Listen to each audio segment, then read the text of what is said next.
రామోజీరావు మరణం ఆయన అభిమానులను బాగా కలచివేస్తోంది.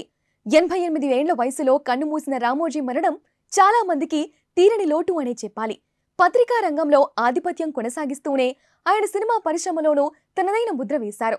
ఉషా కిరణ్ మూవీస్ అనే బ్యానర్ స్థాపించి తన అభిరుచికి అనుగుణమైన సినిమాలెన్నో తీశారు. ఈ బ్యానర్లో దాదాపు 90 చిత్రాల వరకు నిర్మించారు. వీటిలో అన్ని రకాల సినిమాలు ఉన్నాయి. ఓ బిజినెస్ మ్యాన్ గా కొన్ని కథలను ఆయన జడ్జ్ చేసిన విధానం మాత్రం అద్భుతమనే చెప్పాలి. ఆయన ఎంచుకున్న కొన్ని కథలు చూస్తే అసలు వీటిని కూడా కమర్షియల్ గా ఎలా వర్కౌట్ అయ్యేలా చేశారా అనిపిస్తుంది. ఈ బ్యానర్లో రామోజీరావు నిర్మించిన తొలి సినిమా శ్రీవారికి ప్రేమలేఖ. జంధ్యాల డైరెక్ట్ చేసిన ఈ సినిమా సూపర్ హిట్ అయింది. అప్పటి నుంచి ఉషా కిరణ్ మూవీస్ లో రకరకాల సినిమాలు నిర్మిస్తూ వచ్చారు. కథల విషయంలో రామోజీరావు ఖచ్చితంగా ఉండేవారు. తను నిర్మించబోతోన్న ప్రతి సినిమా కథ తను వినేవారు. ఆయనకు నచ్చితేనే ఆ కథ తెరపై కనిపించింది. ప్రయోగాత్మక సినిమాల నుంచి అభ్యుదయ సినిమాల వరకు ఈ బ్యానర్లో రూపొందడం అంటే ప్రతి కథలోనూ వ్యాపార ప్రయోజనాలున్నాయా లేదా అనే కంటే ఆ కథను కమర్షియల్ గా ఎలా టర్న్ చేయాలా అన్న విషయంలో ఆయనది మాస్టర్ మైండ్. అందుకే మయూరి, ప్రతిఘటన, మౌన పోరాటం, అశ్విని వంటి సినిమాల్లో ఎలాంటి కమర్షియల్ ఎలిమెంట్స్ కనిపించవు.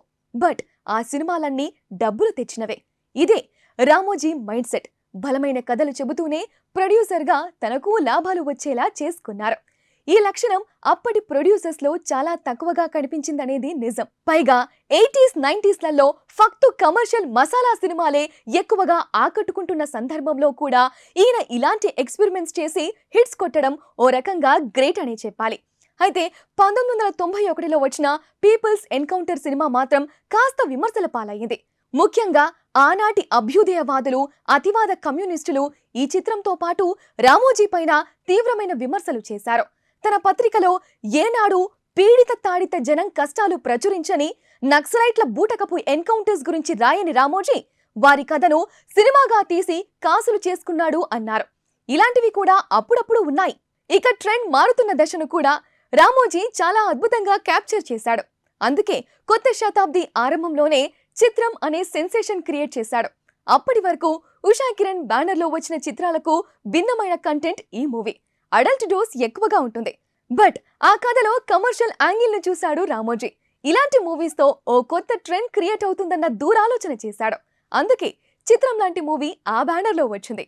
అటుపై నువ్వే కావాలి, ఆనందం, ఇష్టం వంటి యూత్ఫుల్ కాలేజ్ బ్యాక్డ్రాప్ మూవీస్ తోనూ మరో ట్రెండ్ క్రియేట్ చేశాడు. ప్రస్తుతం గ్లోబల్ స్టార్ అంటున్న ఎన్టీఆర్ ను నిన్ను చూడాలి అనే సినిమాతో, అతని అన్న కళ్యాణ్ రామ్ ను తొలిచూపులోనే అనే సినిమాతో హీరోగా పరిచయం చేసింది రామోజీరావే.